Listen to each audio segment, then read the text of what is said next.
A Lit in 10 discussion with Lisa M. Kendrick. The Demon Lover by Elizabeth Bowen. Elizabeth Bowen was a novelist and short story writer interested in life with the lid on and what happens when the lid comes off.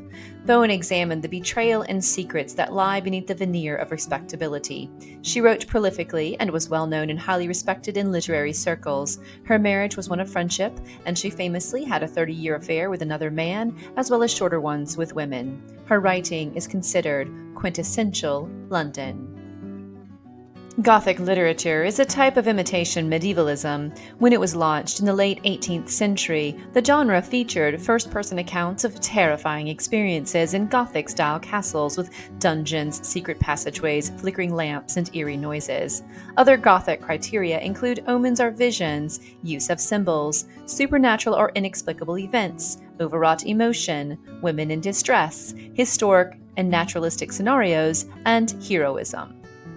This piece is a blend of Gothic influence and modernism. Modernist authors published from 1880 to 1945. Society was undergoing changes like industrialization, technology, and war, which all seemed to devalue the individual. Global communication shrunk the world. Universal suffrage shook the ruling class. Modernism reacted to these by preferring individualism, experimentation, absurdity, symbolism, and craft over inspiration. Suspenseful stories rely on three literary elements. Flashback interrupts the plot to look back at an experience that happened at an earlier time. It's instrumental in explaining motivation. Foreshadow is when an author uses clues to hint at events that will occur later in the story. This is a key builder of suspense. Ambiguity is when a writer intentionally presents aspects of the story as open to interpretation, which adds excitement.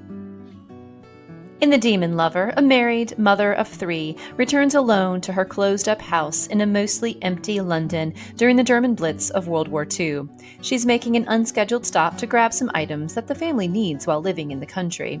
A letter without a stamp in the foyer warns her that her missing-in-action fiancé from World War I is coming back for her. She grows more nervous, remembering how sinister he could be, and finally flees the empty house and grabs a taxi. Mrs. Drover's fiancé was a soldier in the British Army. He was reported as having been killed in August of 1916 in France. It was most likely during the First Battle of the Somme, in which the British and French lost over 618,000 men, with an additional 150,000 men missing. That battle, which dragged on for nearly 5 months, killed almost an entire generation of British men. England, the once swaggering empire, was never the same. Gothic-style stories, like the popular ghost story of the modernist era, was most often told in first person, as are many in the suspense and horror genre. However, this story is told in third-person omniscient, to enable readers to learn more about Mrs. Drover than she really knows about herself. This viewpoint allows the reader to understand more plot twists that add to the ambiguity. We think she is safe, and then she is not. What is going on here with that promise she made? Did a human man return after all these years, twisted and angry to seek vengeance for Mrs. Drover moving on with her life? Did she write the letter herself? It is signed with a K, her last initial before marriage, and have a psychotic break due to stress and a Second World War. Or was her ex-lover a demon? Under his spell years ago, had she sold her soul to him, and did he come to collect her? Bowen pulled the strings of pacing masterfully. The hints build a little at a time, the reader is unsure what's going on, and then bam! She continued to scream freely and beat with her gloved hands on the glass. The ending is disturbing. This woman, who was directly described as prosaic in the beginning, is now hysterical. An ex-lover, whether human or demon, seems to be leading Mrs. Drover to her death for not waiting for him. So what's the theme?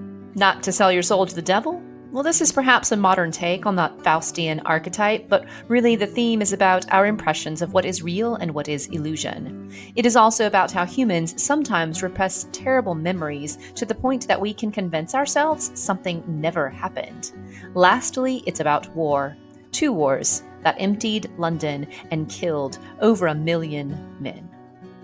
Thanks for stopping by. Nothing enhances cognitive abilities, increases vocabulary, or expands horizons more than reading. Be sure to check out my other videos in this Lit in 10 discussion series.